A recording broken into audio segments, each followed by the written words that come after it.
AC ನ್ಯೂಸ್ಗೆ ಸ್ವಾಗತ. ನಾನು ಕಿರಣ್ ನಿಡುವುದು. ಮುಖ್ಯಾಂಶಗಳು. ಮಹಾರಾಷ್ಟ್ರದಿಂದ ಗದಗ ಜಿಲ್ಲೆಗೆ ಜನರ ಆಗಮನ, ಹೆಚ್ಚಿದ ಆತಂಕ.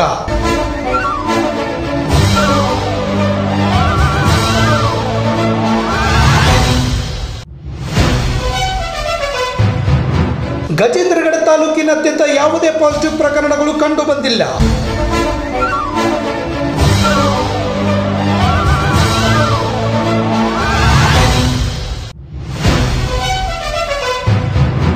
ಕೊರೋನಾ ವಾರಿಯರ್ಸ್ ಮನೆಗೆ ಭೇಟಿ ನೀಡಿದ ಅಧಿಕಾರಿ ವರ್ಗ.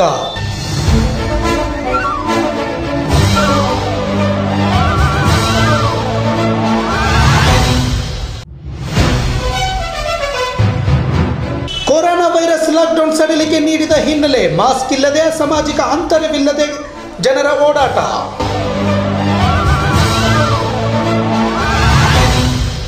ವಾರ್ತೆಗಳ ವಿವರ.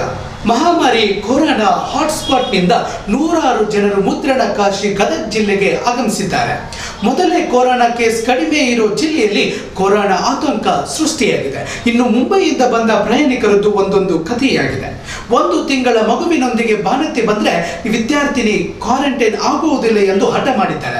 ಇನ್ನೋರ್ವ ಪ್ರಯಾಣಿಕನಿಗೆ ಲಾಠಿ ಏಟು ನೀಡಿ ಕ್ವಾರಂಟೈನ್ ಮಾಡಲಾಯಿತು. ಅರೆ, ಏನಂತೀರಾ? ಹಾಗಾದ್ರೆ ಈ ಸ್ಟೋರಿ ನೋಡಿ.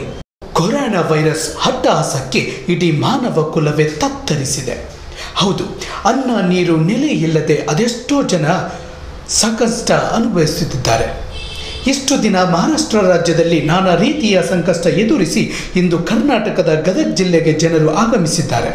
ಹಾಗೆ ಬಂದವರು ನೇರವಾಗಿ ಕ್ವಾರಂಟೈನ್ ಆಗದೆ ರೈಲ್ವೆ ನಿಲ್ದಾಣದ ಮುಂದೆ ಹೈ ಡ್ರಾಮಾ ಕ್ರಿಯೇಟ್ ಮಾಡಿದ್ದಾರೆ.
ಮಾನಸಿಕ ಅಸ್ವಸ್ಥನ ಹಾಗೆ ವರ್ತನೆ ಮಾಡುತ್ತಿದ್ದ ಪ್ರಯಾಣಿಕರೋರ್ವ ಮೊದಲು ಥರ್ಮಲ್ ಸ್ಕ್ಯಾನಿಂಗ್ ಮಾಡಲು ನಿರಾಕರಣೆ ಮಾಡಿದ್ದ. ಅಧಿಕಾರಿಗಳು ಹರಸಾಹಸಪಟ್ಟು ಸ್ಕ್ರೀನಿಂಗ್ ಮಾಡಿದರು. ನಂತರ ಕ್ವಾರಂಟೈನ್ ಕೇಂದ್ರಕ್ಕೆ ಹೋಗಲು ಒಪ್ಪದಿದ್ದಾಗ ಲಾಠಿ ಏಟು ನೀಡಿ ಆಂಬ್ಯುಲೆನ್ಸ್ ಮೂಲಕ ಕ್ವಾರಂಟೈನ್ ಕೇಂದ್ರಕ್ಕೆ ಕಳುಹಿಸಲಾಯಿತು.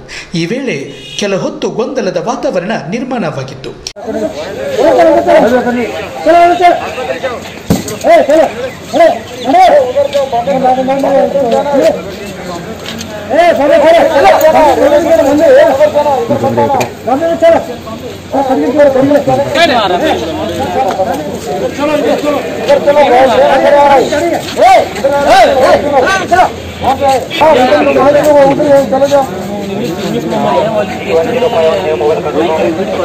I am healthy.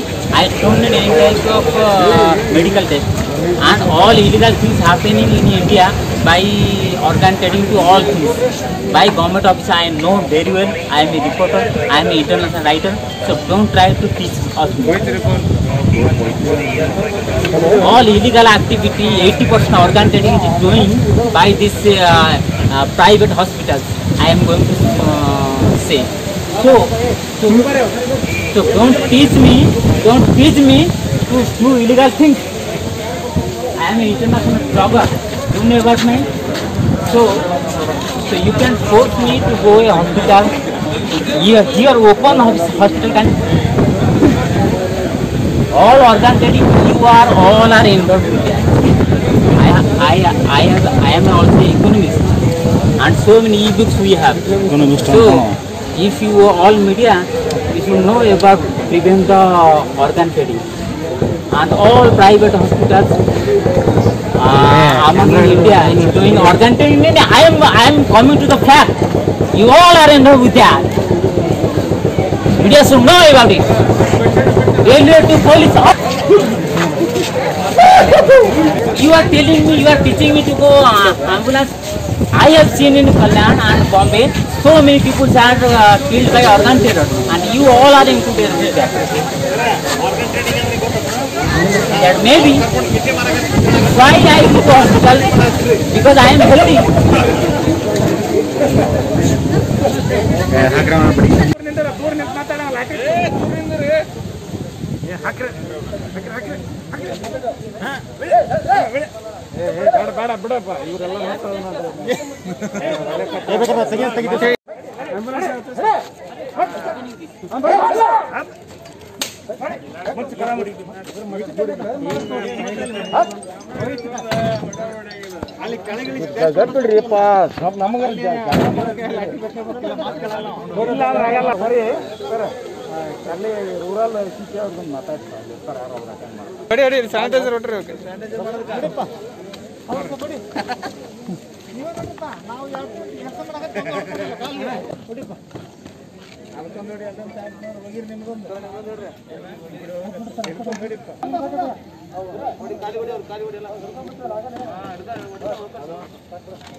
ಈಗ ಎಲ್ಲಿಗೆ ಹೋಗ್ಬೇಕು ನಿನಗೆ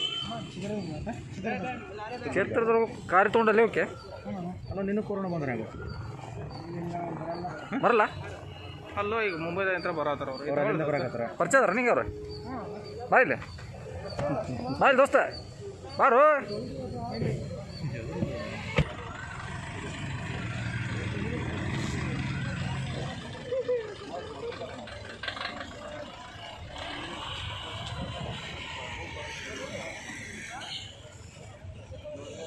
ಇನ್ನು ಮುಂಬೈಯಿಂದ ಬಂದಿದ್ದ ಕೊಪ್ಪಳ ಜಿಲ್ಲೆಯ ಗಂಗಾವತಿಯ ವಿದ್ಯಾರ್ಥಿನಿ ನಾನು ಒಬ್ಬಳೇ ಇದ್ದೇನೆ, ಕ್ವಾರಂಟೈನ್ ಆಗುವುದಿಲ್ಲ ಎಂದು ಹಠ ಹಿಡಿದಿದ್ದಾಳೆ. ನಮ್ಮ ತಂದೆ ನಿಧನರಾಗಿದ್ದು ನನಗೆ ಮನೆಗೆ ಹೋಗಲು ಅವಕಾಶ ಮಾಡಿಕೊಡಿ ಎಂದು ಜಿಲ್ಲಾಡಳಿತಕ್ಕೆ ಮನವಿ ಮಾಡಿಕೊಂಡಳು.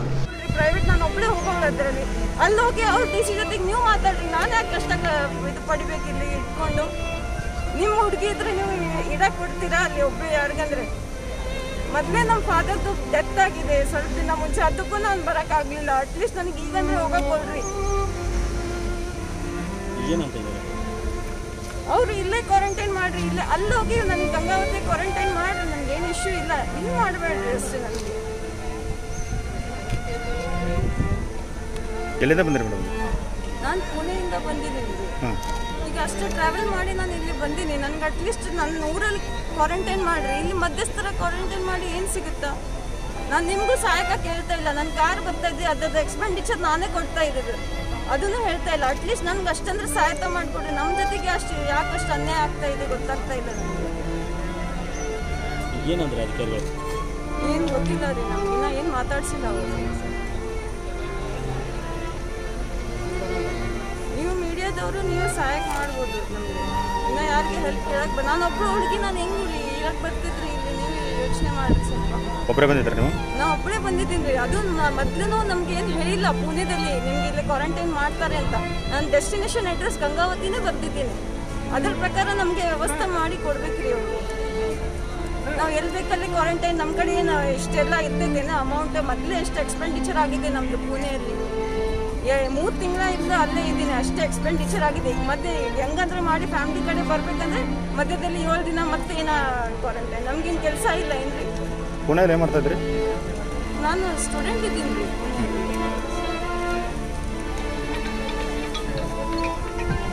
ಇನ್ನು ದಾವಣಗೆರೆ ಮೂಲದ ಭಾನಂತಿ 1 ತಿಂಗಳ ಹಸುಗೂಸು ಹಾಗೂ 6 ವರ್ಷದ ಮಗುವಿನೊಂದಿಗೆ ಮುಂಬೈಯಿಂದ ಗದಗ ರೈಲ್ವೆ ನಿಲ್ದಾಣಕ್ಕೆ ಆಗಮಿಸಿದ್ದಳು. ಕಳೆದ 1 ತಿಂಗಳ ಹಿಂದೆ ಮುಂಬೈನಲ್ಲಿ ಹೆರಿಗೆಯಾಗಿದ್ದು ಲಾಕ್ಡೌನ್ ಇರುವುದರಿಂದ ದಾವಣಗೆರೆ ಹೋಗಲು ಆಗದೆ ಅಲ್ಲಿಯೇ ಇದ್ದರು. ಇಂದು ಮುಂಬೈ ಗದಗ ರೈಲ್ವೆ ಮೂಲಕ ಗದಗ ಜಿಲ್ಲೆಗೆ ಆಗಮಿಸಿದ್ದಾರೆ. ಗದಗಿನ ಕ್ವಾರಂಟೈನ್ ಕೇಂದ್ರದಲ್ಲಿ 7 ದಿನದಿಂದ ಪೂರೈಸಿ ದಾವಣಗೆರೆ ಹೋಗಲು ನಿರ್ಧಾರ ಮಾಡಿದ್ದಾರೆ. ಹೀಗಾಗಿ ಬಾಣಂತಿ ಕ್ವಾರಂಟೈನ್ ಕೇಂದ್ರದಲ್ಲಿ ಉಳಿಯುವಂತೆ ಸ್ಥಿತಿ ನಿರ್ಮಾಣವಾಗಿದೆ. ಪಾಪ ಎಷ್ಟು ತಿಂಗಳಿದೆ? 1 ಮಂತ್. ಮುಂಬೈಲಿಂದ ಬಂದಿದ್ದಾರೆ. ನಿಮ್ಮ ಯಜಮಾನ್ರಿಗೆ ಬಂದಿದ್ದಾರೆ ಅಲ್ಲಿ?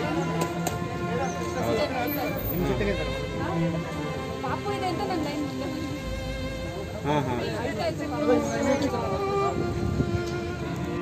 ಅಲ್ರಿ ಟೋಟಲ್ ಎಲ್ಲ ಎಷ್ಟು ಜನ ಬರ್ತಾರೆ? ಬಂದವರೆಲ್ಲ ಹಾಕ್ಬೇಕಲ್ವಾ? ನಿಮ್ಮ ಮನೆಯವ್ರು ದಾವಣಗೆರೆ ಸರ್, ಮುಂಬೈ ನಿಮ್ಮ ತವ್ರ ಮನೆ ದಾವಣಗೆರೆ? ಇಲ್ಲ ಸರ್, ಆ್ಯಕ್ಚುಲಿ ಅಮ್ಮ ಬಂದಿದ್ರು, ನಮಗೆ ಹೆರಿಗೆ ಟೈಮ್ ಇದೆ, ಅವಾಗ ಲಾಕ್ಡೌನ್ ಆಗ್ತಿತ್ತು, ಅವಾಗ ನಂಗೆ ಹೆರಿಗೆ ಆಯಿತು, ಅಲ್ಲೇ ಹೆರಿಗೆ ಆಯಿತು. ಬರೋಕ್ಕೆ ಇಷ್ಟು ದಿನ ಆಯಿತು, ನಮಗೆ ಪಾಸ್ ಆಗಿದೆ. ಇವಾಗ ಟ್ರೈನ್ ಇದು ಸಿಗ್ಮೇಲೆ ಬಂದಿತ್ತು. ಅಂದರೆ ನಿಮ್ಮ ತವ್ರ ಮನೆ ಇರೋದು ದಾವಣಗೆರೆ, ಗಂಡನ ಮನೆ ಮುಂಬೈ. ಅಮ್ಮನ ಮನೆ ತವ್ರ ಮನೆ. ಅಮ್ಮನ ಮನೆ ತವ್ರ ಮನೆ. ಹಾಂ, ಈಗ ಅಲ್ಲಿ ಡೈರೆಕ್ಟ್ ಟ್ರೈನ್ ಎಲ್ಲರ ಬಿಟ್ಟಕ್ಕೆ ನೀವು ಇಲ್ಲಿ ಗದಗ ಇಳ್ಕೊಂಡು? ಹಾಂ, ಗದಗಿಂದ ನೋಡೋಣ, ಗದಗಿಂದ ಕ್ವಾರಂಟೈನ್ ಆಗಬೇಕು, ಕ್ವಾರಂಟೈನ್ ಮುಗಿಸಿ ದಾವಣಗೆರೆ ಸೇರಿ ಗದಗ. ಹಾಂ ಹಾಂ, ಇಲ್ಲ ಇಲ್ಲೇ ಕ್ವಾರಂಟೈನ್ ಮಾಡ್ತಾರೆ ರೀ. ಆಮೇಲೆ ಕ್ವಾರಂಟೈನ್ ಮುಗಿದ ನಂತರ ನೀವು ಎಲ್ಲಿ ಹೋಗ್ಬೇಕಾ ಹೋಗು. ಹಾಂ ಹಾಂ. ನಿಮ್ಮ ಮಗು ಎಷ್ಟು ತಿಂಗಳದ ರೀ? 1 ಮಂತ್. ಇವತ್ತಿನ ದಿವಸ ಗದಗಿಗೆ ಬೆಂಗಳೂರಿಂದ ಬಾಂಬೆಯಿಂದ ಟ್ರೈನ್ ಬಂದಿದೆ. ಅದರಲ್ಲಿ ನಮಗೆ ಪಟ್ಟಿ ಪ್ರಕಾರ 127 ಜನ ಅಂತಿತ್ತು. ಬಟ್ ಇಲ್ಲಿ ಸ್ಟೇಷನ್ ಮಾಸ್ಟರ್ನ ಕೇಳಿದ ಪ್ರಕಾರ 124 ಜನ ಆರಾಮಾಗಿದ್ದಾರೆ. ಅವ್ರನ್ನ ಹೆಲ್ತ್ ಚೆಕಪ್ ಕೂಡ ನಮ್ಮ ಹೆಲ್ತ್ ಅಧಿಕಾರಿಗಳು, ಡಾಕ್ಟರ್ಸ್ ಎಲ್ಲ ಮಾಡ್ತಾಯಿದ್ದಾರೆ. ಅವ್ರನ್ನ ನಾವು ಬಸ್ಗಳಲ್ಲಿ ಕರ್ಕೊಂಡು ಹೋಗ್ತಾಯಿದ್ದೀವಿ.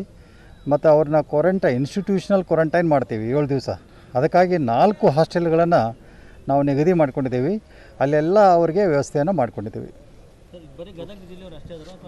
ಅದು ನೋಡಬೇಕು, ಯಾಕಂದರೆ ಅದು ಗೊತ್ತಾಗೋದಿಲ್ಲ. ಮುಂದೆ ಬೇರೆ ಎಲ್ಲಿಗೆ ಹೋಗ್ಬೇಕನ್ನೋರು ಮೊದಲು ಹಾಸ್ಟೆಲ್ಗೆ ಹೋದ್ಮೇಲೆ ಗೊತ್ತಾಗುತ್ತೆ ಅದು. ಆದರೂ ಕೇಳಿದರೂ ಕೂಡ ನಾವು ಬೇರೆ ಹೋಗೋದಿದ್ರು ಅವ್ರನ್ನ ಎಲ್ಲಿ ಬಿಡೋಲ್ಲ ನಾವು. 7 ದಿವಸ ಅವರು ಕಂಪಲ್ಸರಿ ಕ್ವಾರಂಟೈನ್ ಆಗಬೇಕಾಗ್ತದೆ. Thank you.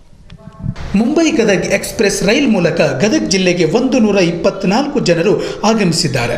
124 ಜನರ ಪೈಕಿ ರಾಜ್ಯದ ನಾನಾ ಜಿಲ್ಲೆಯ 124 ಜನರು ಗದಗ್ ರೈಲ್ವೆ ನಿಲ್ದಾಣಕ್ಕೆ ಆಗಮಿಸಿದ್ದು, ರೈಲ್ವೆ ಬಂದ ಕೂಡಲೇ ಪ್ರಯಾಣಿಕರ ಆಧಾರ್ ಕಾರ್ಡ್ ಪರಿಶೀಲನೆ ನಡೆಸಿ ಥರ್ಮಲ್ ಸ್ಕ್ರೀನಿಂಗ್ ಮಾಡಲಾಯಿತು. ನಂತರ ಅವರನ್ನು ಗದಗ್ ಜಿಲ್ಲೆಯ 4 ಕ್ವಾರಂಟೈನ್ ಕೇಂದ್ರಗಳಿಗೆ ಮಿನಿ ಬಸ್ಗಳ ಮೂಲಕ ಕ್ವಾರಂಟೈನ್ ಮಾಡಲಾಯಿತು. ಗದಗ್ ಜಿಲ್ಲೆಯಲ್ಲಿ ಒಟ್ಟು 35 ಕೊರೋನಾ ಸೋಂಕಿತರಿದ್ದು, ಇವಾಗ ಮುಂಬೈಯಿಂದ ಬಂದ 124 ಜನರಿಂದ ಆತಂಕ ಆರಂಭವಾಗಿದೆ. ಜಿಲ್ಲಾಡಳಿತ, ಪೊಲೀಸ್ ಬಂದೋಬಸ್ತ್ ಹಾಗೂ ಆರೋಗ್ಯ ಇಲಾಖೆ ಸಿಬ್ಬಂದಿಗಳು ನಿಗಾ ವಹಿಸಿ ಕ್ವಾರಂಟೈನ್ ಮಾಡಿದ್ದಾರೆ. ಮುಂದೆ ಇವರದ್ದು ಜಿಲ್ಲೆಗೆ ಕಂಟಕವಾಗುತ್ತಾ ಅಂತ ಕಾದು ನೋಡಬೇಕಾಗಿದೆ. ಒಟ್ಟಿನಲ್ಲಿ ಮುಂಬೈಯಿಂದ ಬಂದ ಪ್ರಯಾಣಿಕರು ಗದಗ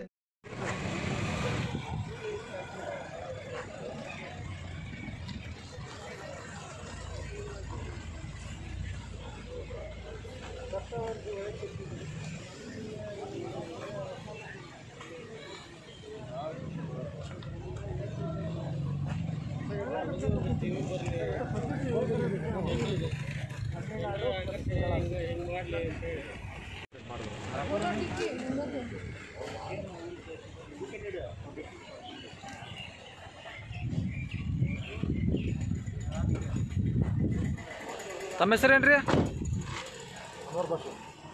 ಯಾವ್ರು ನಿಮ್ದು?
ಕೊರೋನಾ ಭೀತಿ ಇದ್ದರೂ ಗಜೇಂದ್ರಗಡ ತಾಲೂಕಿನ ಜನತೆಗೆ ಮಾತ್ರ ಭೀತಿ ಇಲ್ಲ. ಯಾಕೆಂದ್ರೆ ಇಲ್ಲಿ ಇದುವರೆಗೆ ಕೋವಿಡ್-19 ಪಾಸಿಟಿವ್ ಪ್ರಕರಣ ಪತ್ತೆಯಾಗಿಲ್ಲ. ರಾಜ್ಯಾದ್ಯಂತ ಕೊರೋನಾ ತಾಂಡವವಾಡುತ್ತಿದೆ. ಆದರೆ ಗಜೇಂದ್ರಗಡ ತಾಲೂಕಿನಲ್ಲಿ ಕೋವಿಡ್-19 ಹೆದರಿಕೊಂಡಂತಿದೆ. ಇದಕ್ಕೆ ಸಾಕ್ಷಿ ಎಂಬಂತೆ ತಾಲೂಕಿನಾದ್ಯಂತ ಯಾವುದೇ ಪಾಸಿಟಿವ್ ಪ್ರಕರಣಗಳು ಕಂಡುಬಂದಿಲ್ಲ. ಇನ್ನು ಜನತೆ ಮುಂಜಾಗ್ರತೆ ವಹಿಸಿದ್ದು ಇದಕ್ಕೆ ಕಾರಣವಾಗಿದೆ. ತಾಲೂಕಿನ ಕೋವಿಡ್-19 ವಿಶೇಷಾಧಿಕಾರಿ ಆಗಿರುವ ಮನೋಹರ್ ಮಾತನಾಡಿ, ವೈದ್ಯಾಧಿಕಾರಿಗಳು ಹಗಲು ರಾತ್ರಿ ಶ್ರಮಿಸಿದ್ದನ್ನು ನೆನೆದರು. ಅಂಗನವಾಡಿ ಕಾರ್ಯಕರ್ತೆಯರು, ಪೌರ ಕಾರ್ಮಿಕರು, ಪೊಲೀಸ್ ಇಲಾಖೆ ಸೇರಿದಂತೆ ನೇರ ಮತ್ತು ಪರೋಕ್ಷವಾಗಿ ಹಗಲಿರುಳು ಶ್ರಮಿಸಿದ್ದಾರೆ.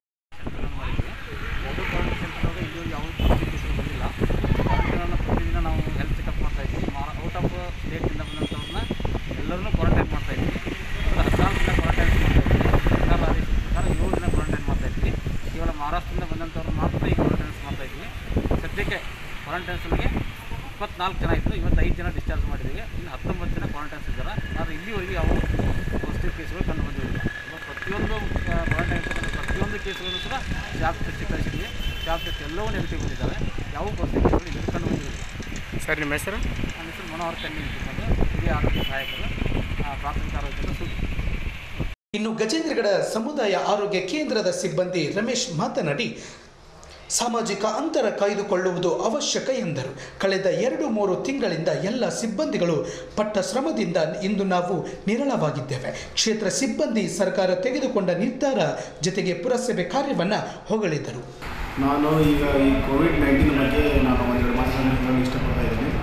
ಈ ಸುಮಾರು ನಾವು 2 ತಿಂಗಳಿಂದ ಇದು ಕೊರೋನಾದ ಬಗ್ಗೆ ನಾವು ಸುಮಾರು ಮೀಡಿಯಾಗಳಲ್ಲಿ, ನ್ಯೂಸ್ ಪೇಪರ್ಗಳಲ್ಲಿ, ಅನೇಕ ಪತ್ರಿಕಾ ಮಾಧ್ಯಮಗಳಲ್ಲಿ ನಾವು ಸುಮಾರು ವಿಷಯಗಳನ್ನು ತಿಳಿದ್ದೇವೆ.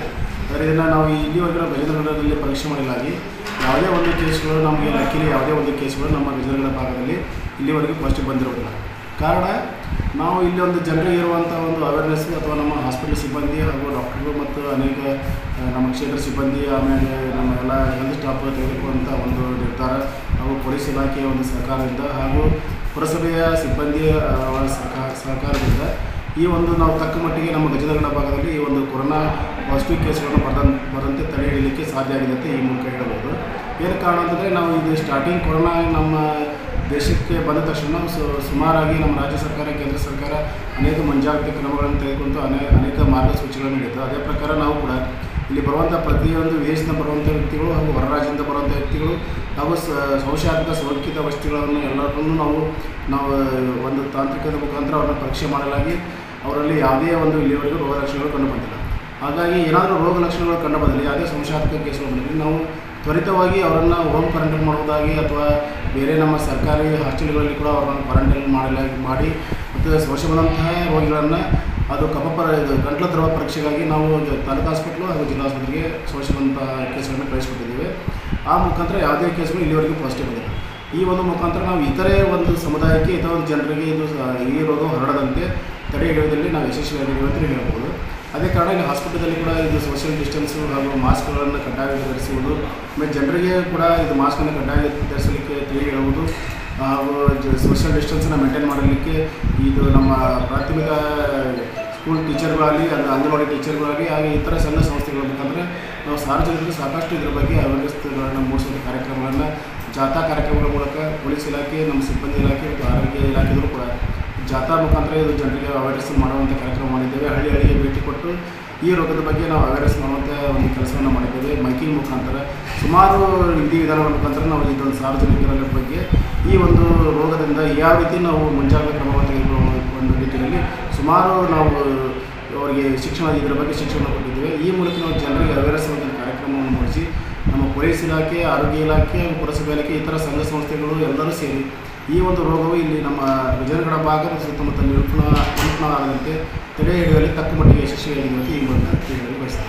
ಈ ಮಧ್ಯೆ ಡಾಕ್ಟರ್ ಚಿದಾನಂದ್ ಮಾತನಾಡಿ, ಇದುವರೆಗೂ 95 ಜನರಿಗೆ ಕೊರೋನಾ ಪರೀಕ್ಷೆ ಮಾಡಲಾಗಿದೆ.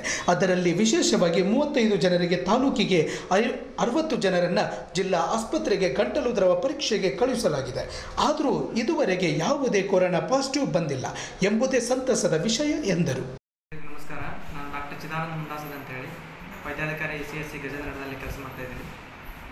ಈಗಿನ ದಿನಮಾನದಲ್ಲಿ ಎಲ್ಲ ಕೊರೋನಾ ವೈರಸ್ ಅಂತೇಳಿ ಎಲ್ಲರೂ ನಾವು ಭಯಭೀತರಾಗಿ ಆತಂಕವಾಗಿ ನಡೀತಾ ಇದ್ದೀವಿ.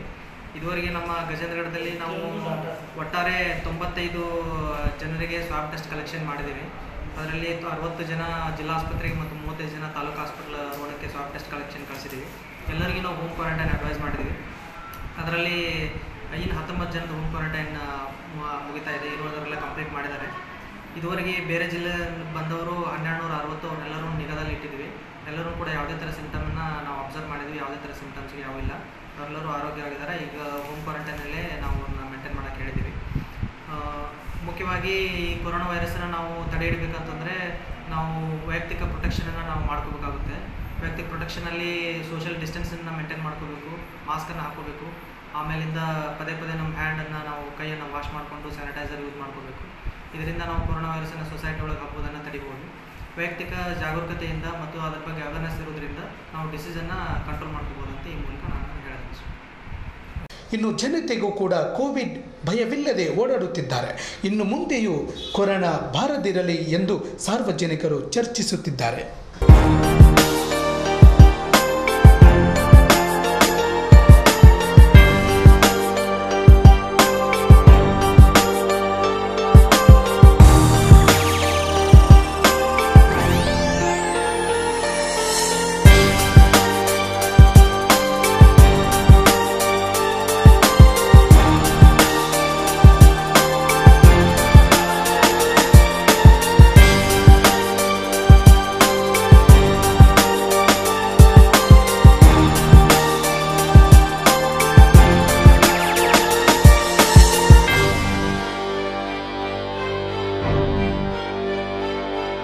ಮೇ 27ರಂದು ಆಂಬ್ಯುಲೆನ್ಸ್ ಚಾಲಕ ಉಮೇಶ್ ಹೃದಯಾಘಾತದಿಂದ ಸಾವನ್ನಪ್ಪಿದ್ದರು. 5 ದಿನ ಕಳೆದರೂ ಜಿಲ್ಲಾಡಳಿತ ಸಾಂತ್ವನ ಹೇಳಿಲ್ಲ. ಕೊನೆಗೂ ಎಚ್ಚೆತ್ತುಕೊಂಡ ಗದಗ ಜಿಲ್ಲಾಡಳಿತ ಅಧಿಕಾರಿ ವರ್ಗ ಕೊರೋನಾ ವಾರಿಯರ್ಸ್ ಮನೆಗೆ ಭೇಟಿ ನೀಡಿದ್ದಾರೆ. ಮಾಧ್ಯಮಗಳ ವರದಿಯಿಂದ ಮೃತ ಉಮೇಶ್ ಪತ್ನಿಗೆ ಸಿಎಂ ಯಡಿಯೂರಪ್ಪ ಕರೆ ಮಾಡಿದ್ದರು. ಸಿಎಂ ಕರೆಯ ನಂತರ ಎಚ್ಚೆತ್ತು ನರಗುಂದ ತಹಸೀಲ್ದಾರ್ ಮಹೇಂದ್ರ ಹಾಗೂ ಆರೋಗ್ಯ ಇಲಾಖೆ ಅಧಿಕಾರಿಗಳು ಮನೆಗೆ ಭೇಟಿ ನೀಡಿದ್ದಾರೆ. ಮನೆಗೆ ಭೇಟಿ ನೀಡಿ ವರದಿ ಪಡೆದ ತಹಸೀಲ್ದಾರ್ ಮಹೇಂದ್ರ ಸರ್ಕಾರಕ್ಕೆ ಹಾಗೂ ಮೇಲಾಧಿಕಾರಿಗಳಿಗೆ ಕಳುಹಿಸುತ್ತೇನೆ ಎಂದರು. ಕುಟುಂಬ ನಿರ್ವಹಣೆ ಮಾಡುವವರೇ ಇಲ್ಲ, ಹಾಗಾಗಿ ನನಗೆ ಒಂದು ಕೆಲಸ ನೀಡಿ ಜೀವನಕ್ಕೆ ಆಧಾರವಾಗುತ್ತೆ ಅಂತ ಸರ್ಕಾರಕ್ಕೆ ಚಾಲಕನ ಪತ್ನಿ ಜ್ಯೋತಿ ಮನವಿ ಮಾಡಿದ್ದಾರೆ. ಇದಕ್ಕೆ ಸಿಎಂ BS ಯಡಿಯೂರಪ್ಪ ಸಹಾಯದ ಭರವಸೆ ನೀಡಿದ್ದಾರೆ. ಇನ್ನು ಈ ಸಂದರ್ಭದಲ್ಲಿ ಮೃತ ಚಾಲಕನ ಪತ್ನಿ ಜ್ಯೋತಿ ಮಾಧ್ಯಮಗಳಿಗೆ ಧನ್ಯವಾದ ಸಲ್ಲಿಸಿದ್ದಾರೆ.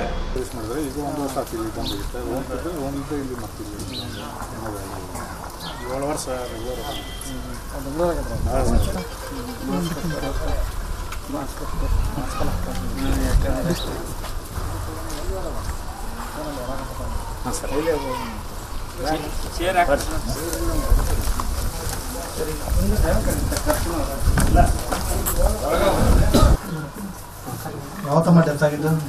ತೀರ್ಕೊಂಡಿದ್ದವರು 27 ಎಷ್ಟೊತ್ತಿಗೆ?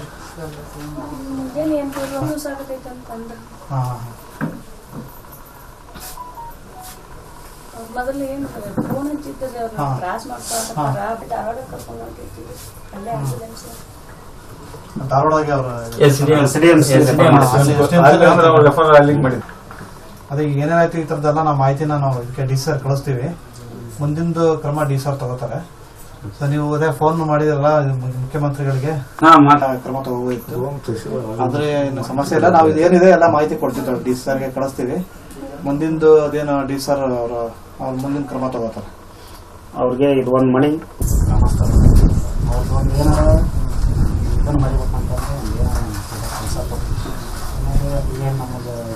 ಪರವಾಗಿ ನಾವು ಅಲ್ಲಿ ವರದಿ ಕೊಡ್ತೀವಿ. ಮುಂದಿನ ಸರ್ಕಾರ ಅದು ಮಾಡಿ ಕ್ರಮ ತಗೋಬೇಕಲ್ಲ. ಸೊ ನಮ್ದು ಏನಿದೆ ನಮ್ಮ ಹಂತದಲ್ಲಿ ಅದನ್ನೆಲ್ಲ ಜಿಲ್ಲಾಧಿಕಾರಿ ಈಗ 2 ಮಕ್ಳ್ರೆ ಅವ್ರಿಗೆ ಅವೊಬ್ಬನ ತುಳಿದು ಮನಿ ನಡೆಸ್ತಿದ್ರಿ.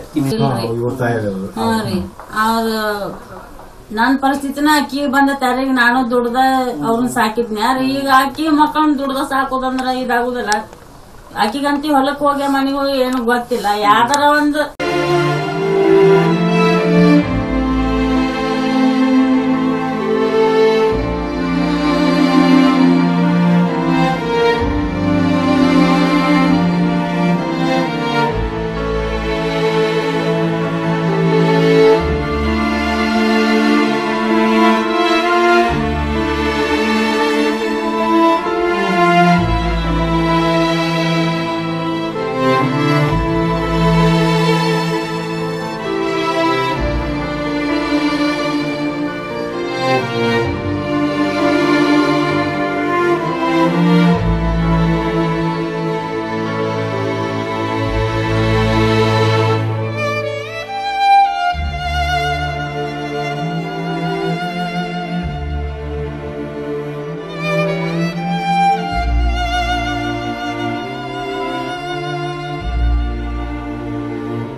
ಉಮೇಶ್ ಫಕೀರಪ್ಪ ಅಂತೇಳಿ ಸುಮಾರು ವಯಸ್ಸು 35 ವರ್ಷ. ಇವರು ನಮ್ಮ ಈ ಕೊಣ್ಣೂರು ಸಮೀಪ ಇರ್ತಕ್ಕಂಥ ಶಿರೋಳ ಏನಿದೆ ಅಲ್ಲಿ ಆಂಬ್ಯುಲೆನ್ಸ್ ಡ್ರೈವರ್ ಆಗಿ ಕೆಲಸ ಮಾಡ್ತಿರ್ತಾರೆ.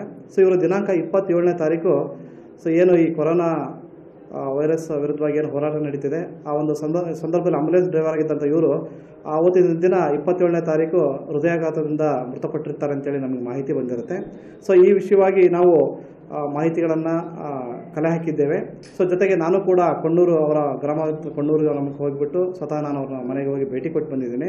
ಸೊ ಭೇಟಿ ಕೊಟ್ಟಂಥ ಸಂದರ್ಭದಲ್ಲಿ ನನಗೆ ಸಿಕ್ಕಂಥ ಮಾಹಿತಿಗಳು ಮತ್ತು ಹಾಗೆ ನಾವು ನಮ್ಮ ಈ ಗ್ರಾಮ ಲೆಕ್ಕಾಧಿಕಾರಿಗಳ ಮುಖಾಂತರ ಮತ್ತು ನಮ್ಮ ಕಂದಾಯ ನಿರೀಕ್ಷಕರ ಮುಖಾಂತರ ಮಾಹಿತಿಗಳನ್ನು ಪಡ್ಕೊಂಡಿದ್ದೀನಿ. ಸೊ ಈ ಬಂದಂಥ ಮಾಹಿತಿಗಳ ಪ್ರಕಾರ ಸೊ ಇವರು ಹೃದಯಾಘಾತ ಆಗಿ ಮೃತಪಟ್ಟಿರ್ತಾರೆ ಅಂತೇಳಿ ಸಹ ಅಲ್ಲಿರ್ತಂಥ ಜನಗಳು ಕೂಡ ಹೇಳಿಕೆ ಕೊಟ್ಟಿರ್ತಾರೆ. ಸೊ ಈ ಒಂದು ಸಂದರ್ಭದಲ್ಲಿ ಒಂದು ಏನು ಮೃತರಾಗಿರ್ತಕ್ಕಂಥ ಉಮೇಶ್ ಫಕೀರಪ್ಪ ಅವರು ಸೊ ಅವರಿಗೆ ಸರ್ಕಾರದಿಂದ ಏನು ಈ ಒಂದು ಸಮಯದಲ್ಲಿ ಕೊರೋನಾ ವಾರಿಯರ್ಸ್ ಆಗಿರ್ತಂಥ ಅವರು ಮೃತಪಟ್ಟಿರ್ತಾರೆ. ಸೊ ಸರ್ಕಾರದಿಂದ ಪರಿಹಾರ ಬರುವಂಥ ಈ ಒಂದು ಸಂದರ್ಭದಲ್ಲಿ ಸೊ ನಾವು ಮಾನ್ಯ ಜಿಲ್ಲಾಧಿಕಾರಿಗಳ ಜೊತೆ ನಾನು ಮಾತಾಡಿದ್ದೇನೆ. ಸೊ ಅವರಿಗೆ ನಾವು ಏನು ಮಾಹಿತಿಗಳನ್ನು ನಾವು ಕಲೆ ಹಾಕಿದ್ವಿ ಈ ಎಲ್ಲ ಮಾಹಿತಿಗಳನ್ನು ನಾನು ಜಿಲ್ಲಾಡಳಿತ ನಮ್ಮ ಮಾನ್ಯ ಜಿಲ್ಲಾಧಿಕಾರಿಗಳಿಗೆ ಜೊತೆಗೆ ಈ ಮಾಹಿತಿಯನ್ನು ಒದಗಿಸ್ಬಿಟ್ಟು ಮುಂದಿನ ಕ್ರಮ ಏನಿದೆ ನಮ್ಮ ಮಾನ್ಯ ಜಿಲ್ಲಾಧಿಕಾರಿಗಳು ಮುಂದಿನ ಸೂಕ್ತ ಕ್ರಮವನ್ನು ತೆಗೆದುಕೊಳ್ತಾರೆ ಅಂತ ನಾನು ಹೇಳಬಲ್ಲೆ. ಸೊ ಇದಿಷ್ಟು ಮಾಹಿತಿಗಳು ನಮ್ಮ ಬಳಿ ಲಭ್ಯ ಇದೆ.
ವೈರಸ್ ಲಾಕ್ಡೌನ್ ಸಡಿಲಿಕೆ ಮಾಡಿ ಆರ್ಥಿಕತೆ ಉತ್ತೇಜಿಸಲು ಅವಕಾಶ ನೀಡಿದೆ. ಆದರೆ ಜನ ಲಾಕ್ಡೌನ್ ಸಡಿಲಿಕೆಯಿಂದ ಜನರು ಮಾಸ್ಕ್ ಇಲ್ಲದೆ ಸಾಮಾಜಿಕ ಅಂತರ ಕಾಪಾಡಿಕೊಳ್ಳದೆ ಓಡಾಟ ಆರಂಭಿಸಿದ್ದಾರೆ. ಕೊರೋನಾ ವೈರಸ್ಗೆ ಔಷಧಿ ಇಲ್ಲ, ಸಾಮಾಜಿಕ ಅಂತರವೇ ಬಹುದೊಡ್ಡ ಮದ್ದು ಎಂದು ಇಡೀ ವಿಶ್ವವೇ ಎಚ್ಚರಿಸುತ್ತಿದೆ. ಇಂತಹ ಸಂದರ್ಭದಲ್ಲಿ ಗಜೇಂದ್ರಗಡ ನಗರದಲ್ಲಿ ಸಾಮಾಜಿಕ ಅಂತರ ಮರೆತು ನೂರಾರು ಜನರು ಗುಂಪು ಗುಂಪಾಗಿ ಸೇರಿ ಶಾಪಿಂಗ್ ಮಾಡಲು ಮುಂದಾಗಿದ್ದಾರೆ. ಕರುನಾಡಿನಲ್ಲಿ ಕೊರೋನಾ ಭೀತಿ ಹೆಚ್ಚಾಗಿದ್ದರೂ ಜನ ಮಾತ್ರ ಕ್ಯಾರಿಯಂತಿಲ್ಲ. ಜಿಲ್ಲೆಯಲ್ಲಿ ಇಂದಿನಿಂದ ರೈಲು ಸಂಚಾರ ಆರಂಭವಾಗಿದ್ದು ಮುಂಬೈಯಿಂದ ಜನ ಆಗಮಿಸುತ್ತಿದ್ದಾರೆ.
ಜಿಲ್ಲೆಯಲ್ಲಿ ಜನರ ಆತಂಕ ಹೆಚ್ಚಾಗಿದೆ.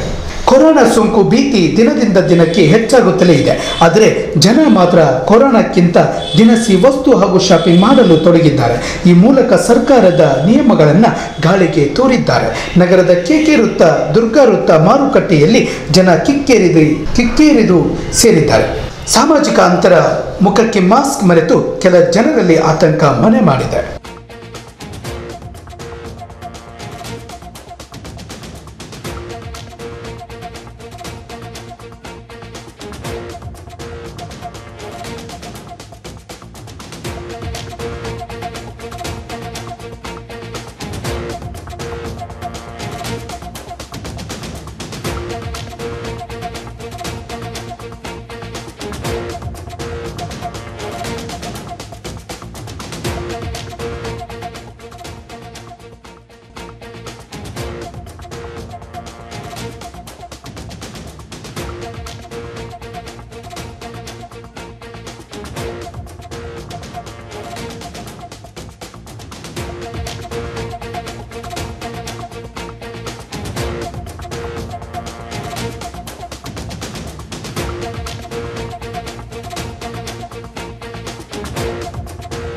ಈಗ ಮತ್ತೊಮ್ಮೆ ಮುಖ್ಯಾಂಶಗಳು. ಮಹಾರಾಷ್ಟ್ರದಿಂದ ಗದಗ ಜಿಲ್ಲೆಗೆ ಜನರ ಆಗಮನ, ಹೆಚ್ಚಿದ ಆತಂಕ.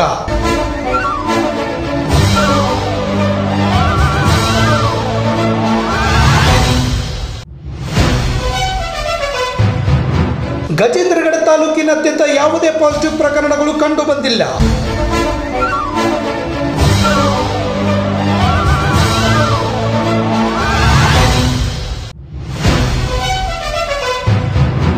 ಕೊರೋನಾ ವಾರಿಯರ್ಸ್ ಮನೆಗೆ ಭೇಟಿ ನೀಡಿದ ಅಧಿಕಾರಿ ವರ್ಗ.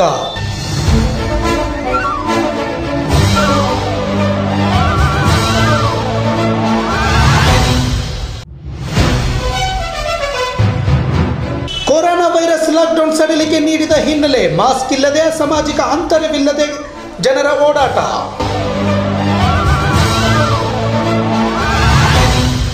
ಇವೆಷ್ಟು ಸುದ್ದಿಗಳು. ವಾರ್ತೆಗೆ ವೀಕ್ಷಿಸಿ SN ನ್ಯೂಸ್. ವಂದನೆಗಳು.